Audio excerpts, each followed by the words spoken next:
O'zbekiston Respublikasida o'qituvchining mehnati jamiyat va davlatni rivojlantirish, sog'lom, barkamol avlodni shakllantirish hamda tarbiyalash, xalqning ma'naviy va madaniy salohiyatini oshirish hamda boyitishning asosi sifatida e'tirof etiladi.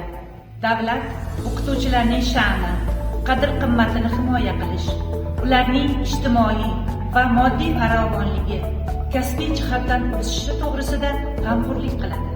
Davlat jamiyatning ilmiy, madaniy va texnikaviy rivojlanishi haqida g'amxo'rlik qiladi. Intellektual mulk qonun bilan muhofaza qilinadi.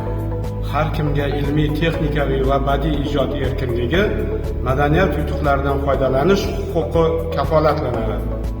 Konstitutsiya meniki, konstitutsiya seniki. Konstitutsiya bizniki. Konstitutsiya barchamizniki.